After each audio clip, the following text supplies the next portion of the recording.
소요리 문답 제6문답에 대해서 오늘은 알아보도록 하겠습니다. 6문답에 보니까 하나님의 신격에 몇 위가 계십니까? 그렇게 질문합니다. 5문에서는 하나님이 더 계십니까? 그랬는데 유일하신 하나님, 유일신이라고 그랬습니다.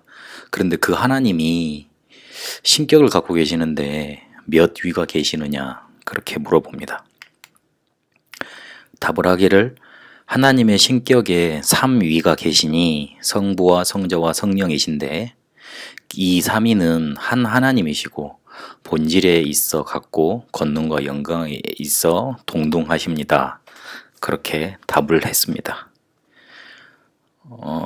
이 삼위일체는 우리가 이해하고 사색하고 그 다음에 논리적으로 풀어서 전달하려고 만들어진 교리가 아닙니다. 우리에게 믿음을 요구하는 교리고, 그리고 그 믿음의 바탕에서 우리의 신앙생활이 풍성하고 단단하기 위한 그런 교리입니다. 우리의 구원과 가장 밀접한 교리가 바로 삼위일체 교리입니다. 하나님이 우리에게 자기 자신을 나타내 주신 것을 계시라고 우리가 전에 배웠는데, 그러면 하나님이 우리에게 어떻게 자기 자신에 대해서 알려주셨냐? 나는 삼위가 있고, 그리고 그 삼위가 본질도 같고 권능도 같고 영광에 있어 동등하다. 그러면서 한 하나님이다. 그렇게 알려주신 겁니다. 물론 성경에 삼위일체라는 단어는 없습니다. 하지만 삼위일체를 빼버리면 우리의 구원, 우리가 하는 사역, 우리가 하는 신앙생활 기반이 없어져 버립니다. 근거가 없어져 버립니다. 그래서 우리가 믿음으로 고백해야 될 가장 중요한 교리입니다. 삼위일체에 대해서 대단한 도전과 오해가 많았습니다. 그래서 그렇게 오해했거나 부정했던 사람들이 전부 다 실패했고, 그리고 실제로 지금 문제를 일으키는 사람들이 삼위일체에 대해서 부정하거나 오해했던 사람들입니다. 그 첫 번째가 유대교입니다. 유대교는 예수님이 하나님 아니시다 강력하게 주장했습니다.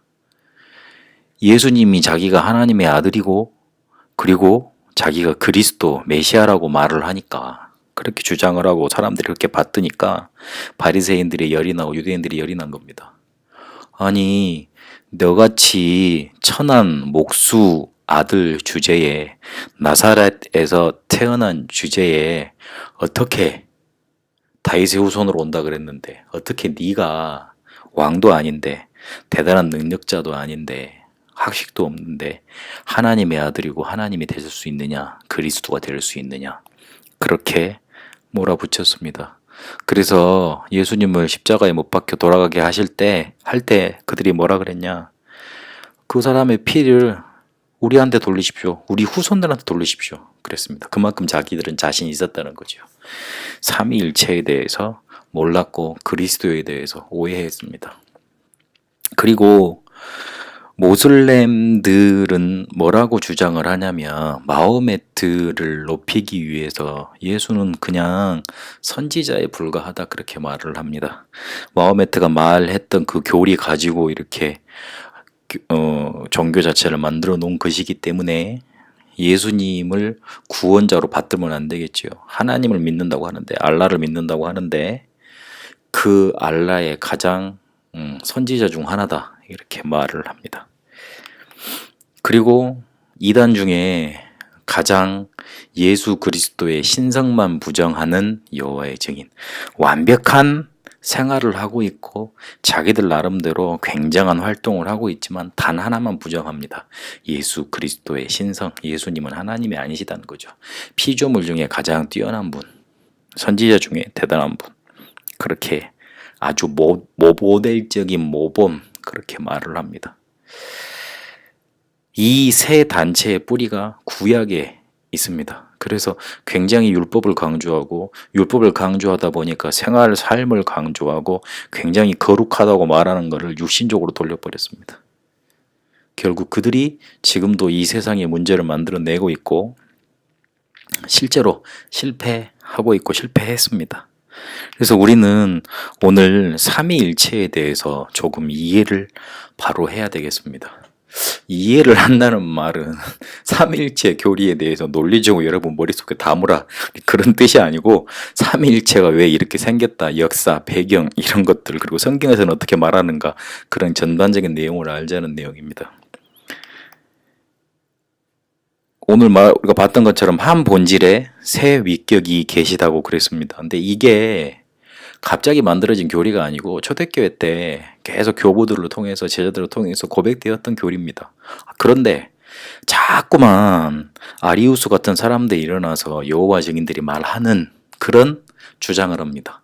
하나님, 그리스도, 예수님은 피조물이지 하나님이시겠냐, 우리 뭐라 그럴까, 가장 모델적인 모델이지 하나님이 아니다. 그러니까 325년 니케아 공의회에서 모여가지고 아리우스를 쳐내고 451년 칼게톤 회의에서 삼일체 교리를 딱 기독교의 정통 교리로 확립을 합니다. 계속 앞에서 말씀드렸듯이 오해하고 부정하는 그런 교리들이 계속 일어났던 겁니다. 그래서 그 정치가들은 하나로 이게 묶어야 되는데 교리들이 교회는 이렇게 같은 모습이라 그러면서 내용이 틀리니까 계속 싸울 거 아닙니까? 그래서 이런 공의회를 왕이 주선해서 이렇게 만들어서 신앙 고백을 하게 합니다. 어찌됐든 굉장히 잘 됐던 거라고 생각이 됩니다. 그리고 이단들이 자주 공격하는 게 인터넷에 많이 들어가 보시면 성경에 삼위일체란 말이 어딨냐 이렇게 따집니다. 그렇게 따지면은 굉장히 자기들이 더 곤란할 것인데, 성경이 없다고 이렇게 그 삼위일체는 인간이 만들어낸 단어라고, 인간이 하나님에 대해서 그렇게 꾸며낸 거라고 생각을 하고 그렇게 도전을 하는데요. 만약에 이 삼위일체라는 교리를 빼버리면 신학 전체, 그리고 신학 전체에서 말하는 구원, 이거 무너지고요, 교리가. 그리고 성경 전체를 근거를 해서 삼위일체를 뽑아냈기 때문에 성경도 부정하는 게 될 수가 있습니다. 이건 제 말이 아니고 A.A. 하찌라고 프리스턴대 교수였던 분이 계시거든요. 조대신앙을 굉장히 잘 가르치셨던 분인데 그분이 하셨던 말입니다. 성경에 삼위일체라는 말은 없다. 하지만 이 삼위일체 교리는 신학 전반을 관통하는 가장 중요한 절대적인 교리이고 성경에 기반한 진술이기 때문에 꼭 필요하다. 그렇게 말을 했습니다. 성경에는 그러면 삼위일체를 근거하고 있는 성경 구절이 어디 있느냐, 어떻게 말씀하고 계시느냐, 요한복음 1장 1절에서 13절까지를 정확히 보시면 태초에 말씀이 계시니라, 말씀이 하나님과 함께 계셨고 이 말씀은 곧 하나님이시니라 그랬습니다. 태초에 말씀이 계셨는데 그 말씀은 하나님과 함께 계셨는데 그 말씀이 곧 하나님이시랍니다. 무슨 말입니까? 예수 그리스도는 태초에 계셨고 그 태초라는 말이 그 구원의 길에서 말씀드렸듯이 어떤 천지가 창조된 때가 아니고 영원 전을 말하는 거죠. 그런데 영원 전부터 하나님이 계셨죠. 근데 성자 하나님도 성자 그리스도도 그때부터 계셨다는 거예요. 같이 계셨다는 거예요. 근데 그분이 바로 하나님이시라는 거예요. 정확하게 말을 하고 있죠. 그리고 요한복음 10장 30절에는 나와 아버지는 하나라 그랬습니다. 아니, 하나님이신 예수님이 하나님과 하나라고 그러는데 우리가 무슨 근거를 가지고 그게 아니라고 답변을 합니까? 논리를 내세웁니까? 더 못을 받기 위해서 빌립보서 2장 6절에 보니까 그리스도는 근본 하나님의 본체라고 그랬습니다. 하나님 자체이신 겁니다. 근데 뭘 어떻게 부정을 합니까? 성경에서는 이렇게 성삼위 하나님에 대해서 알려주고 계십니다. 한 본질이시지만 세 위격을 갖고 계신다, 이런 말인 겁니다. 그래서 우리는 이거를 사색하고 논리로 따져서 우리 머리로 이해할 게 아니고 믿어야 되는 겁니다. 그리고 그 믿음을 가지고 우리 신앙생활에 적용해서 응답 받아보면 그렇구나, 하나님이 이렇게 우리에게 역사하셨구나, 그렇게 고백될 수밖에 없습니다. 삼위일체라고 그랬습니다. 삼위가 있다 그랬지 않습니까? 세 위격이 있다는 뜻이거든요. 근데 그분이 하나님이시거든요. 그 말은 무슨 말이냐면 그 세 위격에 사역이 있다는 뜻입니다. 성부 하나님 하시는 일이 있고 성자 그리스도 하시는 일이 있고 성령 하나님이 하시는 일이 있다는 거죠. 하나님이 어떤 목적을 두시고 이 일을 하시기 위해서 그렇게 우리에게 나타내 주신 겁니다. 그래서 정통 신학자들이 이거를 잘 정리를 했어요. 너무 신학적으로 정리를 해놨기 때문에 이해하는 데는 조금 무리가 있을 수도 있습니다만은 틀리지 않았습니다. 우리도 같은 삼위일체를 고백하고 그렇게 우리에게 역사하신 하나님을 믿습니다.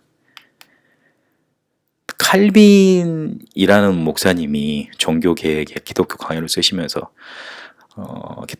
종교개혁을 완성하시는데 굉장히 큰 교리를 만들어내셨지 않습니까? 근데 칼빈 목사님이 뭐라고 말을 했냐면 인간 구원하시기 위한 하나님의 놀라운 방법이다.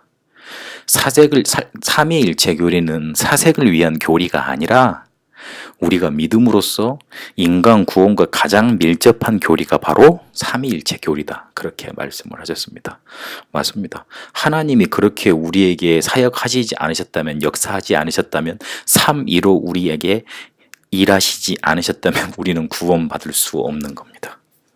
그래서 이거는 우리가 머리로 이해될 부분이 아니고 하나님이 그렇게 우리에게 계시하셨고 알려주셨으니까 아 그렇지 하나님이 그런 분이구나 믿어야 될 그런 교리고 믿음이라는 거는 억지로 이렇게 믿어야 되는 말이 아니고 그걸 가지고 우리의 삶에 적용해서 누려야 되는 그런 교리인 겁니다. 더 정확하게 하나님이 우리와 함께 하십니다. 영원토록 함께 하시는데 그렇게 하나님이 함께 하시는 방법이 바로 삼위일체시고 삼위일체 그 하나님이 우리와 함께 하시는 겁니다. 성부 하나님은 말씀하셨고 그 말씀은 지금도 역사하고 있습니다. 이사야 40장 8절에 말씀 영원하다 그랬습니다. 성자 그리스도는 우리의 모든 문제를 해결하셨고 우리의 영적인 문제를 해결하시고 실제 모든 문제를 해결하신 키가 되셨고 그 이름이 되셨고 우리를 구원하셨습니다. 성령 하나님은 우리에게 예수 이름으로 오셔서 우리와 영원토록 함께 하십니다. 성부 하나님이 지금도 말씀으로 역사하신다는 그 사실을 알아야 우리가 말씀이 회복되고 그리고 실제로 성경에서 말하는 내용들이 우리 속에 담기게 되어 있습니다. 성취되게 되어 있습니다. 성자 하나님이 지금도 역사하시기 때문에 구원 사역을 지금도 이루시고 계시기 때문에 우리가 하는 전도 어마어마한 겁니다. 실제로 그때부터 성자 예수 그리스도의 사역을 지금도 이루고 계신다는 사실을 알 때부터 전도의 문이 실제로 열리는 겁니다. 그리고 성령 하나님 우리와 함께 하시니 조금만 기도하면 하나님이 주시는 성령의 역사 속에서 우리가 힘없고 능력 얻게 됩니다. 한계가 사라지고 하나님의 역사 따라 갈 수 있습니다.